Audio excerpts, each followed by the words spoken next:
Lindo ver los hermanos con el deseo de escuchar la palabra de Dios, y yo estoy un poco temblando porque para que ustedes sepan, cada vez que uno tiene que abrir la palabra de Dios y tener que decir lo que Dios quiera que el pueblo de Dios sepa, es una responsabilidad y es un privilegio, pero es una responsabilidad muy grande. Y a veces uno trata de eludir un poquito esa responsabilidad, no porque la quiera eludir, sino porque el peso que significa.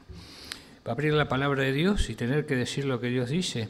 A veces, yo no sé, leo la Biblia y digo, ¿qué voy a decir? Si acá está todo dicho, está todo hecho. Pero a veces necesitamos, como hemos tenido todos estos domingos pasados, algunas aclaraciones, ampliaciones, discernir de un punto a otro la Biblia, porque eso es lo que tiene la Biblia también. A mí me gusta estudiar la Biblia en forma temática. ¿Qué significa? Por temas. Desde Génesis a Apocalipsis tenemos los temas todos desarrollados, van de menor a mayor hasta Apocalipsis. Por eso en Génesis es muy importante leerlo, aprenderlo, porque es la base. Entonces, para entender Apocalipsis hay que empezar desde la base. No está caprichosamente puestos los libros así en la Biblia, ¿eh? Están puestos de acuerdo a lo que el Señor ha guiado, y evidentemente es una gran cosa tener en cuenta eso. Yo no sé si ustedes hace mucho no leen el libro de Jueces. Hace mucho que no leen el libro de Jueces, pienso que hace rato, ¿no?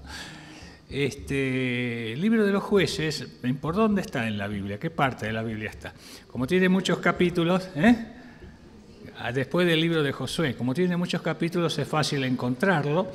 Así que yo no le digo el libro de, no sé, Sofonías a lo mejor, porque cuesta un poquito más, que también hay que leerlo y hay que memorizar esos libros proféticos para poder tener conocimiento, porque tienen los libros más chicos, como las cartas de Juan, son concentradas. Ustedes saben, ustedes vieron que hay productos que son concentrados. Hay pastillitas, yo tomaba una pastillita antes que me hicieran la ablación al corazón, que era tan chiquitita, y el médico me dice, tenía que cortarla por la mitad. Por la mitad, me costaba ahí que no se me perdiera la otra mitad, porque había que poner una mitad. Bueno, y esa mitad hacía un efecto, se me pasaban todas las palpitaciones. Qué poderosa, ¿no es cierto? Así son las cartas breves. Son muy fuertes, muy precisas, concentradas.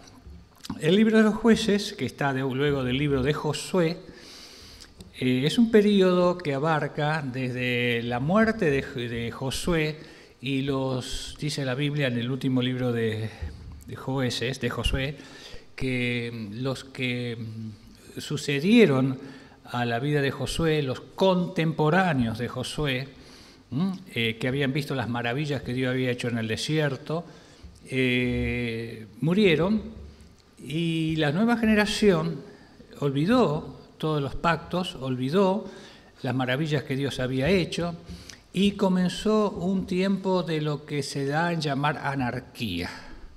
¿Qué significa? Que cada uno hacía lo que quería. Ustedes saben que estaba dividida en 12 tribus, la nación de Israel. Era una nación porque estaba formada tenía decretos, preceptos, leyes, mandamientos, o sea, tenía una constitución ya formada. Entonces, una nación, y además era un estado porque ya estaban ocupando la tierra. En el desierto era una nación, pero no un estado, porque todavía no la habían ocupado. Entonces, ya ellos estaban en su estado y tenían ese gobierno que era la constitución de ellos, era la ley dada por Dios a Moisés. Así que los 5 libros de Moisés ellos lo tenían. Tenían que cumplir esas ordenanzas, y si la cumplían, iban a vivir conforme a la voluntad de Dios. Pero ellos olvidaron eso. Entonces comenzó ese tiempo de anarquía, en cual la característica que marca este libro, Josué, se repite varias veces, cada uno hacía lo que quería. Y en 3 oportunidades decía cuando Israel no tenía reyes. O sea que se debe haber escrito o ordenado todos estos que dice Jueces luego en tiempos de los profetas o en tiempos de los escribas, cuando ya había rey en Israel. Pero todas las enseñanzas que tenemos en el libro de los Jueces es una figura del Señor Jesucristo. Ustedes van a notar que a veces no se nota, no parece, pero en ese periodo de anarquía era un periodo de decaimiento espiritual tremendo, muy profundo. Como dije, dice los libros de los Jueces, en varias oportunidades cada uno hacía lo que quería. Y había una característica también, ¿cuál era la ley que imperaba entre ellos? Era la ley del ojo por ojo y diente por diente. Entonces era una ley, era un tiempo de mucha violencia, como época de anarquía, como pasa en todos lados, cuando hay desgobierno, no hay orden, hay mucha violencia.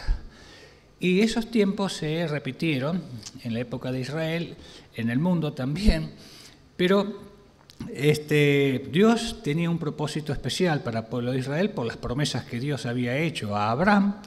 Dios es fiel, Él es fiel, y levantó 12 hombres y una mujer para regir a ese pueblo, los cuales se les llamó jueces. Ellos dirimían, eran hombres que recibían de parte de Dios el Espíritu de Dios. ¿Para qué? Para que ese pueblo que estaba hostigado, avasallado por todos los enemigos que estaban alrededor, el peor de ellos en ese tiempo eran los filisteos, los madianitas, había otras 9 o 7 naciones cananeas que estaban allí, que se intercambiaban para disciplinar a Israel, porque hay una característica en cuanto a la situación de apostasía que vivía Israel. Viene el tiempo de apostasía o desobediencia, luego viene el tiempo de disciplina, luego viene el tiempo de arrepentimiento y después de restauración. Esas 4 características se dan por lo general en toda la Biblia en el pueblo de Israel, aún en el tiempo de los reyes. Desobediencia, disciplina, arrepentimiento y restauración. Dios tenía un propósito con Israel, lo sigue teniendo, todavía está en vigencia eso y está presente, pero en el futuro se va a ver mucho más esa nación de Israel. Y Dios estableció estos hombres, estos jueces, para poder sostener, mantener a la nación y que no se deshiciera ni se exterminara. Por lo tanto, en su misericordia, notamos la misericordia de Dios en este libro de una manera maravillosa. Tanto es así que la historia del libro de Ruth está dentro de este periodo.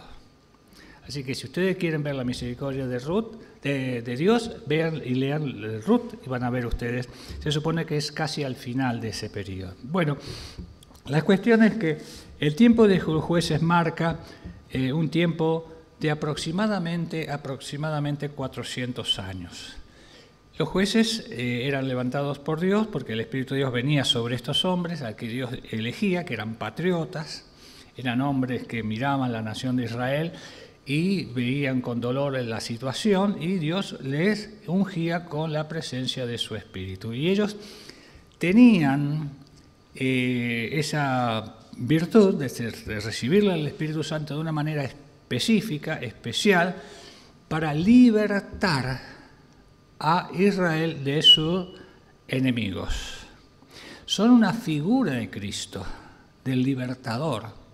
Aún en los tiempos de mayor apostasía general e personal e individual, Dios siempre está presente. En los libros bíblicos notamos la palabra de Dios, como siempre Dios está presente, aún en medio de la apostasía de su propio pueblo y también mostrando la misericordia también a todas las naciones que no eran su propio pueblo. Así que este periodo de 12 jueces y una mujer, llama la atención que haya una mujer. Eso marca, ¿saben qué? El grado de decadencia. Cómo el hombre perdió lo que Dios le había, el hombre varón también perdió esa responsabilidad, ese privilegio que Dios le había dado de gobernar y de administrar la tierra, conforme a lo que Dios le había dado en el Edén. Y fíjense ustedes que hoy en día tenemos, ya hemos dicho muchas veces, no es una crítica simplemente porque desmerecemos a la mujer bajo ningún punto de vista. Hemos estudiado todos estos meses, estas semanas, cómo Dios levanta a la mujer y el propósito que Dios le ha dado, los dones que Dios le ha dado y los privilegios que Dios le ha dado. Pero cuando el hombre varón no cumple la responsabilidad que Dios le otorga en la tierra, entonces muestra que su misericordia levanta a una mujer, como el caso de Débora. Débora era una mujer que gobernaba, dice el libro de Jueces, ustedes búsquenlo, unos capítulos ahí por el 9, 7, por ahí, no me acuerdo, dice que gobernaba Débora. Y Dios había elegido a Barak, que era un general, para luchar contra los enemigos. Pero este hombre necesitaba un aliento, una fortaleza, porque no se animaba. Entonces, mostraba su debilidad. Y Débora fue la que impulsó a este hombre para que hiciera la lucha de Dios. Gracias al Señor, venció a Sísara, que era el enemigo, se llamaba Sísara el tipo de título que tenía uno de los reyes cananeos, y fueron vencidos e Israel tuvo un alivio. Cada tanto había alivios y volvía la disciplina. Después volvía otra vez la disciplina. El pueblo de Dios se arrepentía un poco, volvía otra vez así. Hasta que llega el último de los jueces. ¿Cuál fue el último de los jueces que se menciona en la Biblia? En el libro, mejor dicho, en el libro de Jueces. A ver. Sansón, muy bien, Sansón. La mayoría de los jueces tienen una mención muy breve en la Biblia. Algunos de ellos solamente 2 versículos, y no se menciona qué hicieron, pero evidentemente algo hicieron. Libertaron a Israel de alguna situación de exterminio, ayudaron a su pueblo, en fin, pero no se menciona casi nada, algunos de ellos. Otros sí. Débora tiene algunas muy buenas situaciones de mención y propósito que Dios le había dado, y a Barak también, todo eso. Pero el que más tiempo ocupa en el libro de los jueces es Sansón, que ocupa 4 capítulos. Entonces eso nos marca a nosotros también que la vida de estas personas es un mensaje. La vida de ellos es un mensaje. Por eso la Biblia marca el tiempo de 4 capítulos para mostrar así el tiempo de la vida de este hombre, al cual todos, aún los que no leen la Biblia, saben de quién se trata este hombre Sansón, que era un hombre que fue el hombre más fuerte, tuvo la fortaleza, no se conoció. ¿Y la fortaleza de quién venía? De Dios, muy bien. Por eso muchos piensan que Sansón era un hombre corpulento, de muchos músculos, de una gran estatura. No. La Biblia no nos dice nada de la característica física de Sansón. Era un hombre como cualquier israelita común y silvestre. La diferencia era que él tenía una fuerza sobrenatural. No era de Goliat, no era un tamaño de Goliat, sino que era un hombre común y silvestre. Y eso es lo que a nosotros nos marca la diferencia con respecto al mundo. ¿Qué diferencia ve el mundo con respecto a nosotros? Somos de carne y hueso, tenemos ay, muchas gracias. Sí, viene bien. Tenemos las mismas, bueno, unos seremos un poquitito más grandes, otros un poquitito más chiquititos, pero medianamente somos todos igual. Nadie va a decir la fuerza que debe tener porque es alto, no. Tiene que ver, viene uno chiquitito que es más fuerte y en fin. O sea que la diferencia no estriba en la parte exterior, en los hijos de Dios, sino en lo interior. Por supuesto, se debe evidenciar y se debe mostrar lo interior. Para eso el Señor nos ha dado en la palabra de Dios, en las epístolas, una gran cantidad de instrucciones para mostrar la virtud que Dios ha puesto en nosotros, esa virtud salvadora, justificadora, santificadora y de consagración. Bueno, este hombre, Sansón, vamos a leer, no quiero ser muy extenso porque me parece que voy a ser muy extenso, sino capítulo 16, vamos a abreviarlo, capítulo 16, vamos a leer unos cuantos versículos. Versículo 4, Jueces, ya lo tienen, capítulo 16, verso 4. Bueno, leo yo porque está grabándose, así que voy a tratar de leerlo yo. Dice así: después de esto aconteció que se enamoró de una mujer en el valle de Sorek, o sea, Sansón, la cual se llamaba Dalila.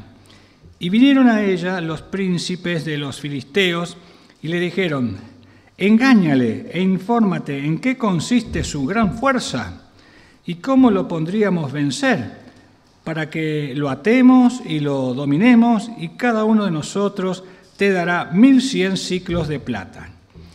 Y Dalila dijo a Sansón: yo te ruego que me declares en qué consiste tu gran fuerza y cómo podrás ser atado para ser dominado. Y le respondió Sansón: si me ataren con 7 mimbres verdes que aún no estén enjutos, entonces me debilitaré, o sea, no estén secos, ¿no? Y seré como cualquiera de los hombres. Recordemos esta última frase. Y los príncipes de los filisteos le trajeron 7 mimbres verdes que aún no estaban enjutos, y ella le ató con ellos. Y ella tenía hombres en acecho en el aposento. Entonces ella dijo: Sansón, los filisteos contra ti. Y él rompió los mimbres como se rompe una cuerda de estopa cuando toca el fuego, y no se supo el secreto de su fuerza. Entonces Dalila dijo a Sansón: he aquí tú me has engañado y me has dicho mentira. Descúbreme, pues, ahora te ruego, cómo podrás ser atado. Y él le dijo: si me ataren fuertemente, aún con cuerdas nuevas que no se hayan usado, yo me debilitaré y seré como cualquiera de los hombres. Y Dalila tomó cuerdas nuevas y la ató con ellas y le dijo: Sansón, los filisteos sobre ti. Y los espías estaban en el aposento, mas él las rompió de su brazo como un hilo.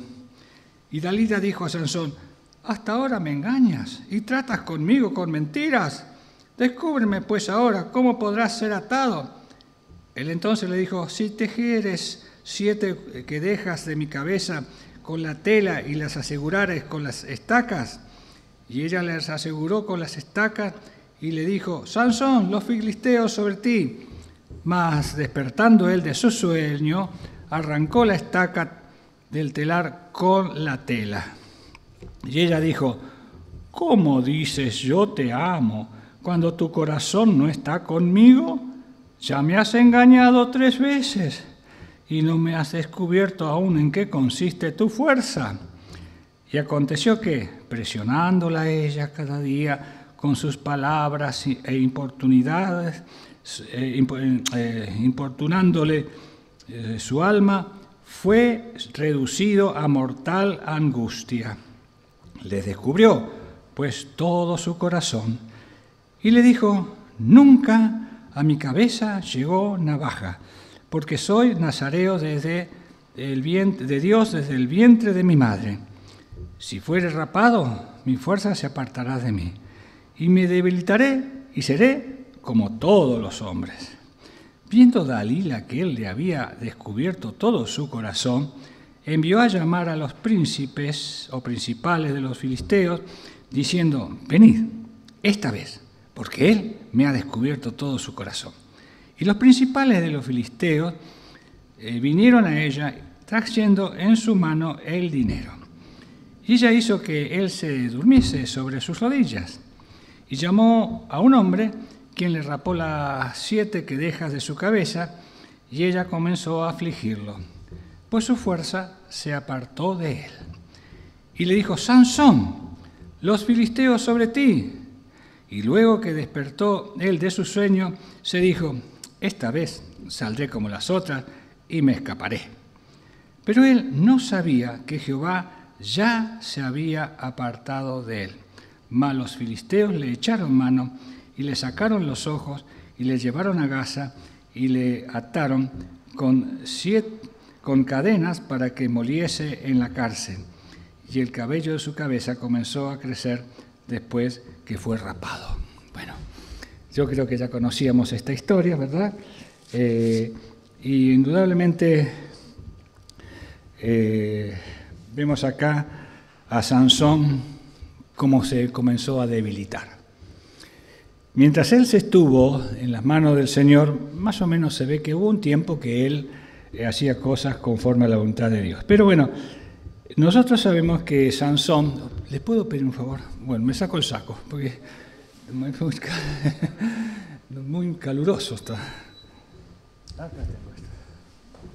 Sí, parece que han arreglado muy bien, ¿eh? Tengo el aire. Bueno, muy bien.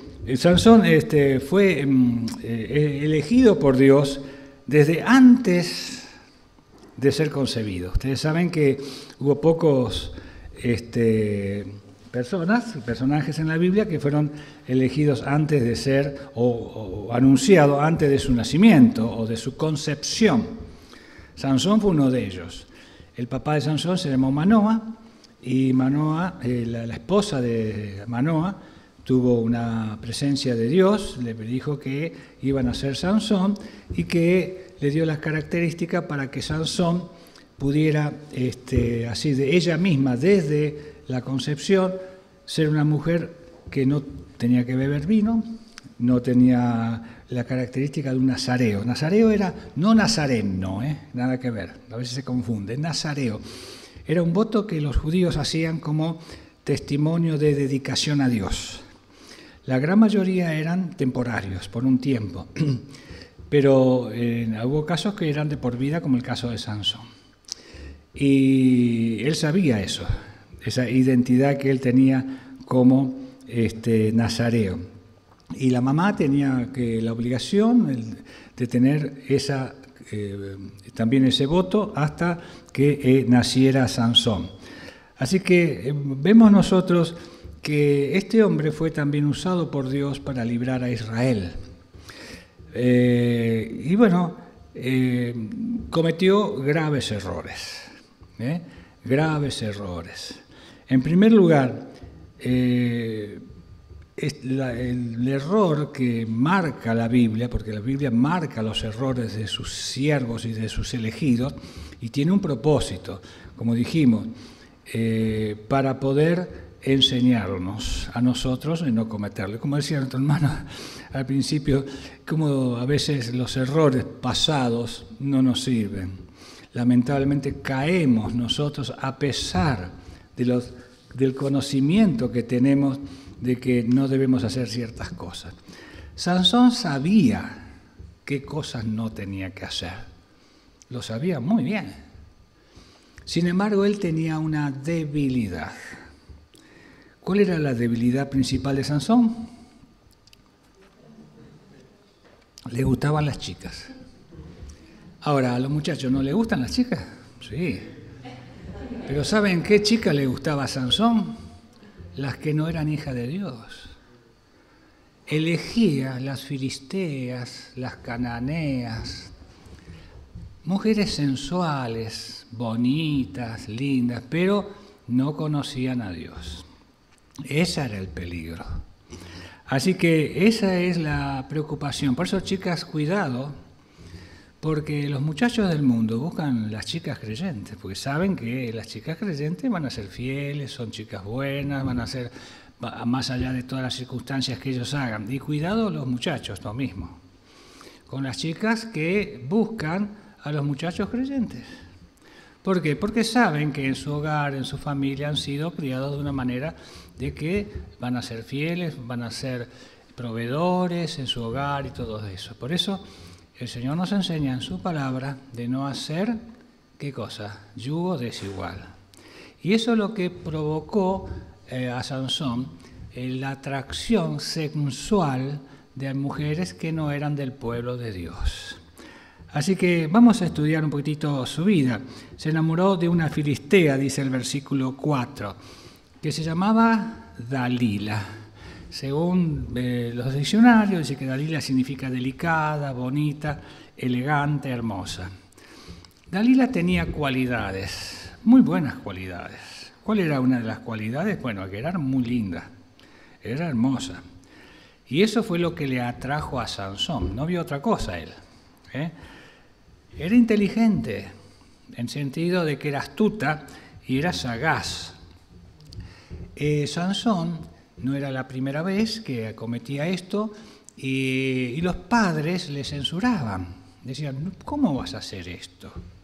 ¿Cómo? Ahora, estamos en el mes de la niñez, ¿no? Estaba pensando, ¿cómo habrá sido la niñez Sansón?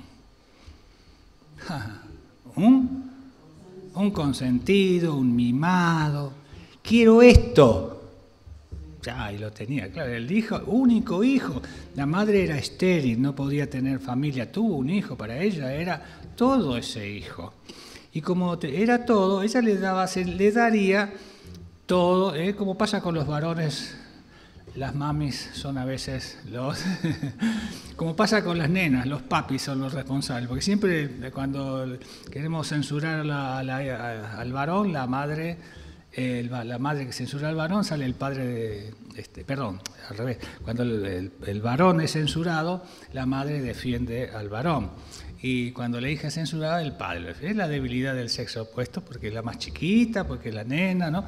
Entonces, a veces el cuidado que hay que tener de criar a los hijos en común acuerdo. Tenemos muchas cosas en la Biblia, enseñanzas, y uno de ellos es Isaac, el tema de Jacob y Esaú. Sus padres no se llevaban muy bien de acuerdo en ese aspecto. Bueno, pero el tema es que seguramente ha sido un niño mimado y malcriado, y cuando llega a la juventud, ya tendría 30 años sería. En aquel entonces todavía los padres tenían injerencia en cuanto a la elección de la esposa y del esposo, y así ellos sabían, Sansón, que no podía unirse en yugo con las cananeas. Estaba establecido en la palabra de Dios eso. Así que no solamente desobedeció a sus padres, sino fundamentalmente a la voz de Dios. Dalila era una mujer emprendedora o de iniciativa, por lo que vemos, tenía carácter. Y ella mostraba dulzura, piedad cuando quería. Y ahí nos recuerda el libro de Proverbios que dice, vana es la gracia, engañosa la hermosura. ¿Cuál es la mujer que va a ser alabada? La que teme a Jehová. La que teme a Jehová, no la que aparenta, sino la verdadera. Así que hay que fijarse en aquella mujer y hay que dar un tiempo de prueba, porque se puede engañar un tiempito, pero no mucho más. Así que hay que tener un tiempo de prueba. Y Sansón no, él la vio y se fue de cabeza. Y fue a los padres a pedirle ese despropósito a su corazón, que la tomara por su esposa. Pero Dalila también mostró fallas, las mostró después que se casó. Se supone que se casó con ella. Claro, ahí empiezan a verse las fallas, después del casamiento. ¿Y cuál fue la primer falla que Dalila mostró? ¿Cuál fue la primera? Que no amaba a Sansón. No la amaba. No lo amaba a él. Así que esa fue la primera muestra. ¿Y cómo lo mostró? Bueno, porque era codiciosa. Ella buscaba dinero. Ella aprovechaba de Sansón. Claro, yo sé, si las chicas tuvieran un novio como Sansón, ¿a quién se le acerca, no? Tengo al más fuerte de todos, ¿no es cierto? Al más lindo, porque debía ser un tipo fachero también. Era el más lindo y el más fuerte. Aquí yo de mi casa, ¿quién me va a venir a todo? Bueno, vaya a saber las cosas que ella pensó. Pero en el propósito de todo estaba un enemigo. Y el enemigo era poder vencer a ese hombre que era, por así decirlo, la peste negra de los filisteos y los enemigos. Mientras él estuvo al frente de ser juez de Israel, todos sus enemigos estaban atemorizados. Así que era cuestión de sacárselo de encima a Sansón. Y la mejor manera era que una mujer, lo que menos pensaría Sansón, lo que menos imaginaba. Así que vendió a Sansón por dinero. ¿Qué les parece? ¿Amaba a Sansón? Nada que ver. La otra cosa, como ya dijimos, no pertenecía al pueblo de Dios o al pueblo de Israel y por lo tanto la moral, la parte espiritual, no le interesaba para nada. Solamente tenía una falsa piedad que se descubrió después de mucho tiempo que Sansón se había casado. Así que Sansón lamentablemente no consideró las consecuencias y el peligro que significaba a pesar de conocer la palabra de Dios, de ser advertido por sus padres también. Y él tenía el Espíritu de Dios, así que él conocía perfectamente. De manera entonces de que estas advertencias a él las dejó a un lado.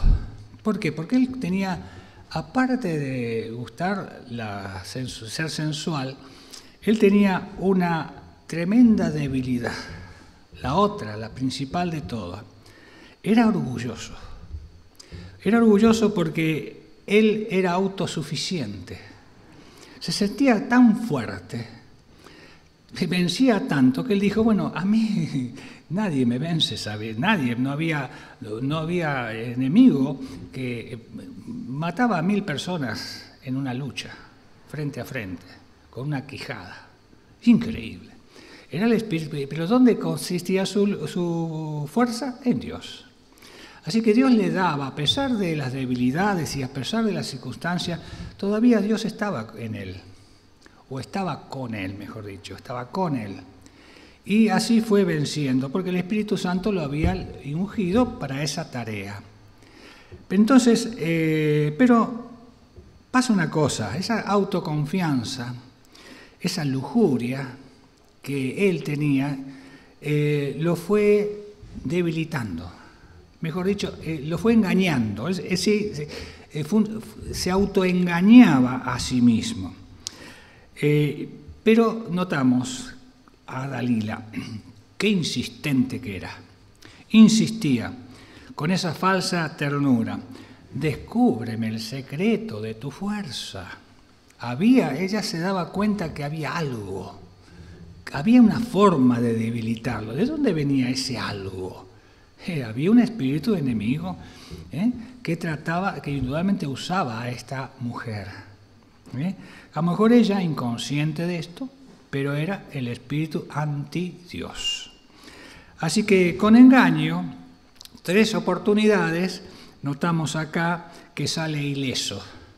No, si me ataran con mimbres verdes, que no estén secos, que estén fuertes, no me debilitan. Y no ocurrió que fuera mentira, un engaño de Sansón. Así cometía engaño. Así que como él fue engañado, él también engañaba.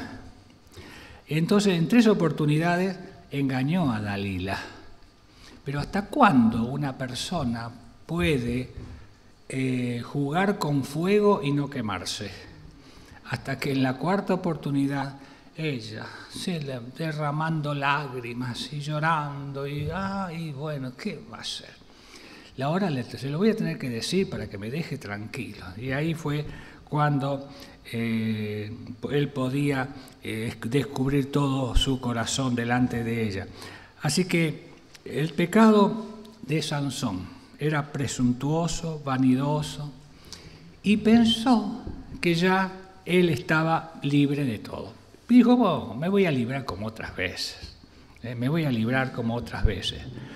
Bueno, él mismo confiesa en varios versículos, el 7, 11, 17, que cuando él pierda su identidad como nazareo, iba a perder su fuerza. Él mismo lo dice, sabía. El día que perdiera su identidad como elegido de Dios, como ese voto, él iba a perder su fuerza. Aunque la leyenda dice, yo perderé mi fuerza y así voy a perder mi identidad. Se puede traducir también que al perder la identidad con el Señor perdería totalmente su fuerza. Así que Él sabía que cuando rompiera ese voto con el Señor, al perder su fuerza, perdería su identidad. Así que Sansón perdió su identidad. Pero ¿saben cómo la perdió?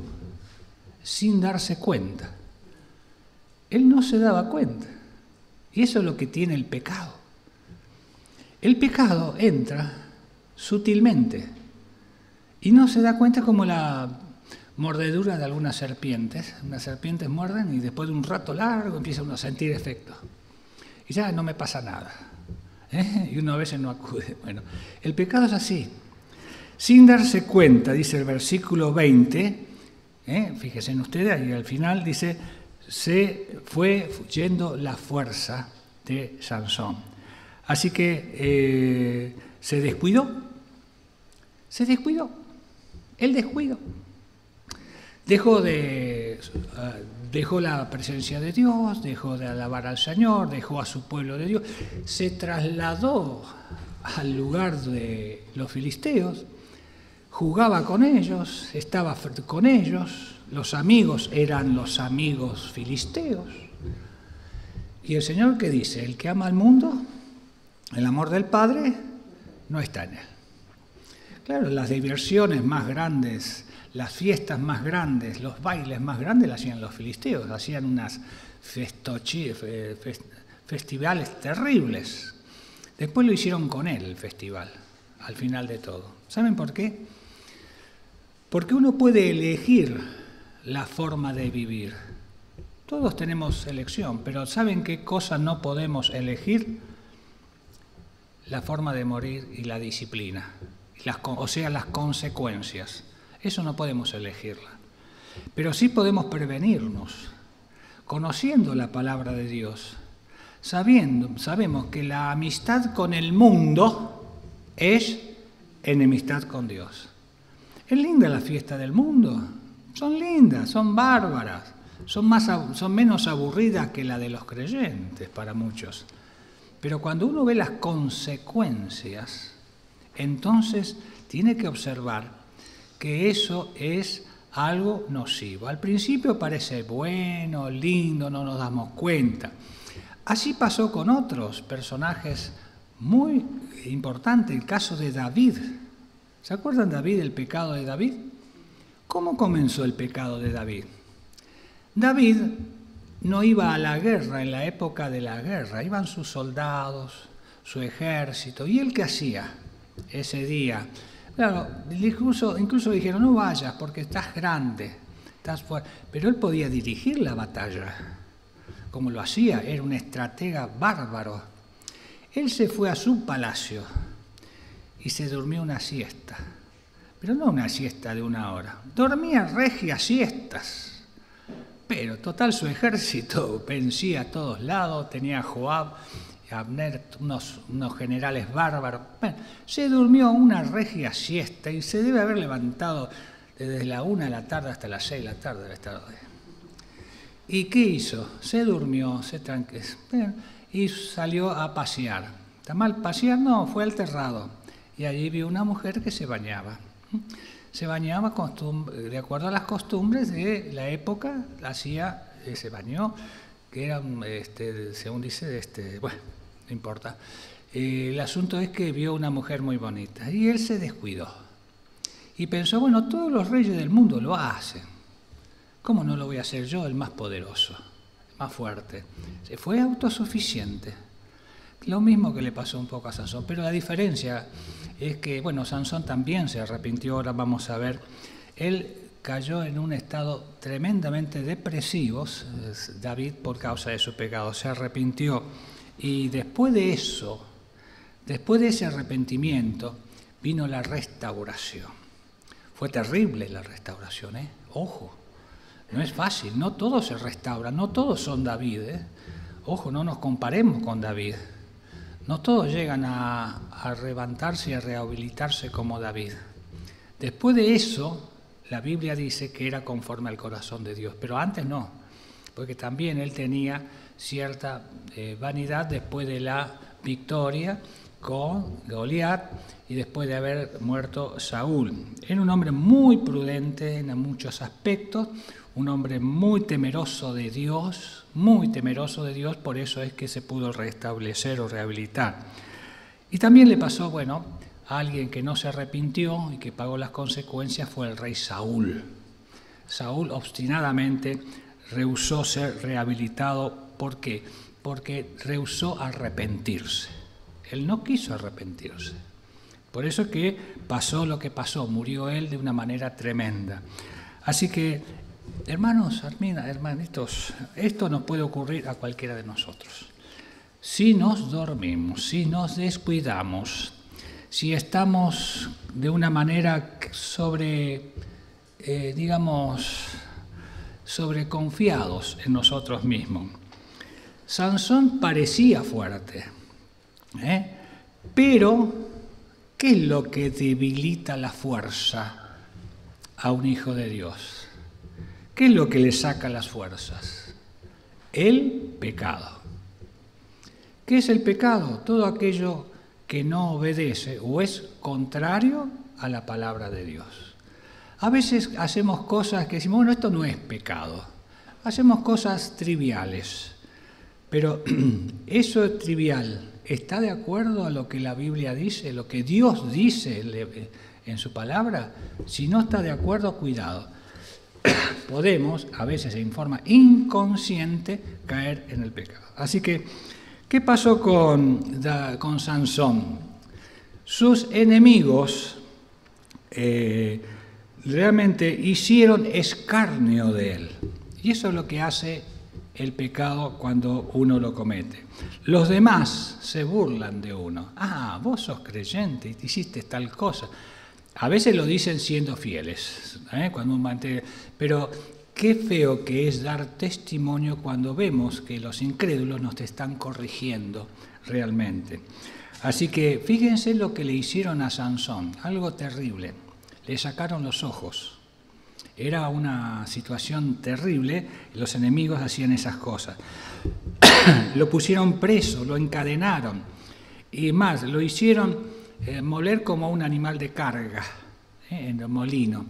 Lo usaron de juguete porque lo llevaron al palacio principal de los filisteos, donde tenían una gran fiesta, estaban todos los príncipes allí y lo pusieron en el medio atado y se estaban burlando de él. Así que, pero después de esta vergüenza que él pasó, porque eso es lo que produce el pecado, después vergüenza, sucede que cuando uno cae en pecado después trata de hacer todo lo posible para demostrar que no es él el culpable, que no es ella la culpable. Entonces, todo eso todavía acarrea más pecado cuando no hay reconocimiento o arrepentimiento. Pero dice la Biblia que el cabello le comenzó a crecer. Pero ¿saben cuándo le comenzó a crecer? Porque dice, oró a Dios. Oró a Dios. Nos damos cuenta que Sansón se arrepintió. Se había arrepentido. Dios le dio un tiempo a ver si ese arrepentimiento era genuino o no. Mientras tanto le comenzó a crecer el cabello. Oró a Dios. Y pudo rehacerse. Pero, ¿saben? Quedó ciego. Después que uno sale de la situación de pecado, así no queda igual. Por eso hay que tener mucho cuidado de no descuidarse. Dios le concedió la oportunidad nuevamente, porque Dios concede siempre oportunidad y siempre está llamando al arrepentimiento. Entonces, Dios pudo obrar a través de él. Así como lo hizo con David cuando hay arrepentimiento. Así que tengamos cuidado. Miren, se dice que la primera bomba atómica que se experimentó fue en un desierto en México.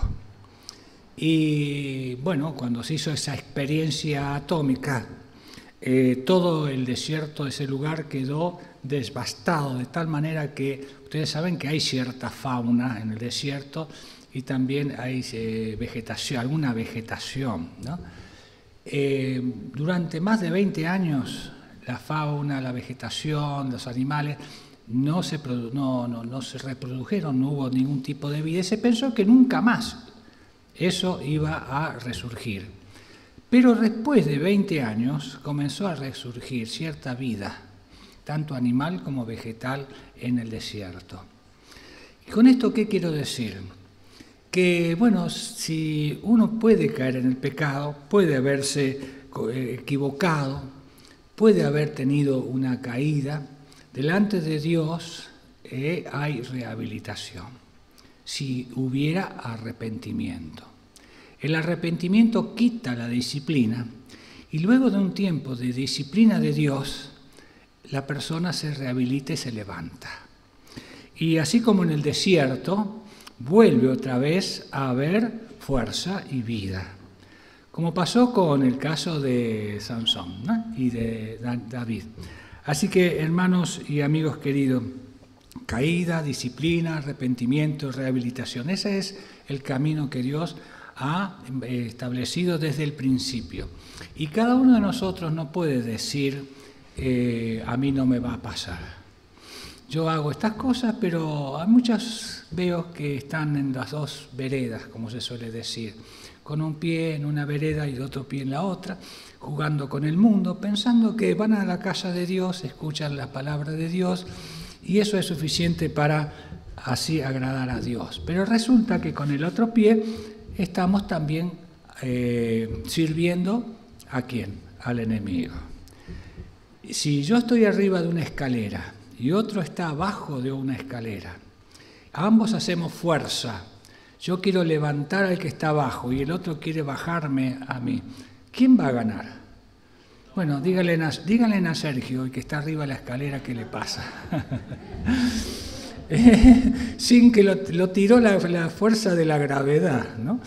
Bueno, así pasa con aquellos que pensamos que estamos firmes y seguros, pero tenemos un enemigo que está siempre al acecho, buscando a quien devorar. Así que tengamos en cuenta también estas enseñanzas de la palabra de Dios, de estos hombres tan fieles en un momento, pero que se descuidaron. Y el descuido, el dormir espiritual es la caída. Y si hubiera en medio nuestra una persona, de la edad que sea, que todavía no conoció a Cristo como su Salvador, piense que Dios quiere librarle de la situación que este mundo va a pasar y de la condenación que hay para aquellos que están fuera de la voluntad de Dios. No hay otro nombre dado a los hombres que podamos ser salvos, que no sea el nombre del Señor Jesucristo. Por eso decimos una vez más, cree en el Señor Jesucristo y serás salvo. Que Dios le bendiga.